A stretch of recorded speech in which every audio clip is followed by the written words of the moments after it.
வணக்கம். நான் உங்கள் அண்ணா டி விஜய். நம்ம பார்க்கக்கூடிய திரை விமர்சனம் வந்து காளிதாஸ் 2 5 ஸ்டார் செந்தில் தயாரித்திருக்கிறார். இந்த படத்தில் வந்து பரத் வந்து காவல்துறை அதிகாரியாக நடிச்சிருக்கிறாரு. ஒரு ஒரு ஃப்ளாட்டில் வந்து ஒரு குழந்தை காணா போகுது. அந்த காணா போன குழந்தைய வந்து தேடி கண்டுபிடிக்கிறாங்க அப்படிங்கிறது தான் அந்த கதை போகுது. ஒரு அந்த கண்டுபிடிப்பில் வந்துட்டு அந்த டேக்கிங்ஸு அந்த மேக்கிங்லாம் நல்லா தான் இருந்துச்சு. ஆனால் கதை என்னவோ இப்போ ஒரு பழைய கதையாகவும் இருக்கிறது. அந்த வகையில் வந்து இந்த படம் வந்து ஓரளவுக்கு சுவாரஸ்யமாக தான் போகுது.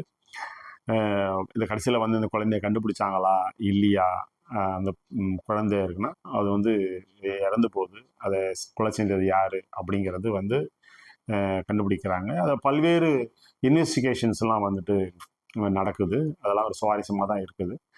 பெரிய தகவல்கள் சொல்லுகின்ற ஒரு கதையாக இந்த கதையை நம்ம ஒன்றும் பார்க்கல. அந்த வகையில் இந்த காளிதாஸ் 2 வந்து ஒரு எதிர்பார்ப்பு இல்லாத ஒரு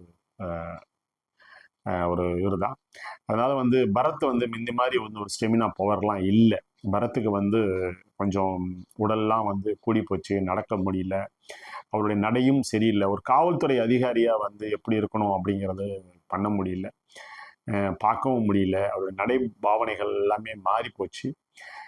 நீண்ட காலத்துக்கு பிறகு எடுக்கப்பட்ட ஒரு படம் அப்படின்றதுனால நம்ம பரத்தை வந்து உற்று நோக்கி பார்த்தோம். பழைய நடிகை சங்கீதாலாம் நடிச்சிருக்கிறாங்க. சுவாரஸ்யமான கதாபாத்திரங்கள் அதிகமாக உள்ளே இருந்தாலும் பரத் இன்னும் வந்து தன்னை செம்மப்படுத்திக்கணும் அப்படின்னு நாம் இந்த இடத்துல கேட்டுக்கிட்டு மீண்டும் ஒரு திரை விமர்சனம் சந்திப்போம். அதுவரை உங்களிடமிருந்து விடைபெறுவது உங்களது அன்பு தம்பி அண்ணா டி விஜய். நன்றி, வணக்கம்.